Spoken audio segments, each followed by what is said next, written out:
Bom, continuando essa segunda videoaula, então eu começo falando um pouquinho para vocês sobre volume molar, tá? Volume molar, nas condições normais de temperatura e pressão, você tem que 1 mol de gás sempre equivale a 22,4 litros, constante, tá? E para as condições ambientais de temperatura e pressão, você sempre vai ter que 1 mol de gás equivale a exatamente 24,6 litros. Então, isso é constante. 22,4 litros para condições normais de temperatura e pressão e 24,6 litros para condições ambientais de temperatura e pressão, ok? Isso é o que nós temos de volume molar. Bom, então vamos falar um pouquinho da equação de Clapeyron. Até agora, o que eu tinha dito para você, que PVT é constante, não é? Se o PVT é constante, eu chamo essa constante de R. R, então, é o PVT. Só que esse PVT é calculado para 1 mol de gás. Então, você vai colocar o quê? Que o seu PVT é igual a N, que é o número de mols, vezes a sua constante, ok? Bom, multiplico, para tirar esse T aqui de baixo, eu vou ter o quê? PV igual a nRT. Isso aqui é a nossa equação de Clapeyron. Mas esse N, o que é esse N aqui, ó? É a massa dividido pela massa molecular, ok? Então, isso aqui pode substituir o N na fórmula. Então, a gente ainda pode ter a equação de Clapeyron como PV igual a massa dividido pela massa molecular, dividido por, multiplicado pela constante e a temperatura. Sempre lembrando que temperatura tem que ser em Kelvin, tá? Para vocês transformarem em temperatura, lembrem-se que vocês têm que somar temperatura em graus Celsius mais 273, ok? Vamos calcular então valores para o R.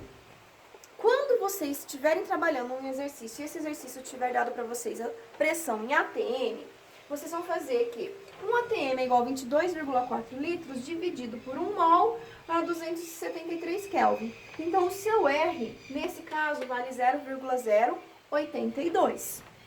Mas se o seu exercício passou para você uma temperatura em milímetro de mercúrio, você vai fazer 760 milímetros de mercúrio multiplicado por 22,4 litros, dividido por 1 mol a 273 Kelvin.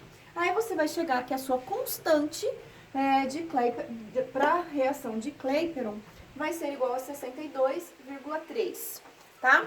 Então, prestem atenção quando vocês vão fazer os exercícios. Pressão em ATM, constante 0,082. Pressão em milímetro de mercúrio, constante 62,3, tá?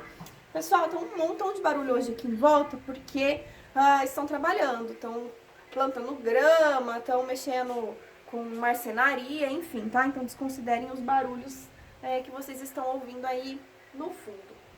Bom, agora, vou falar um pouquinho para vocês sobre estequiometria das reações com gases, tá?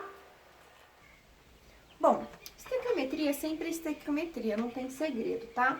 Então, sempre você vai ter os reagentes antes da seta e os produtos depois da seta.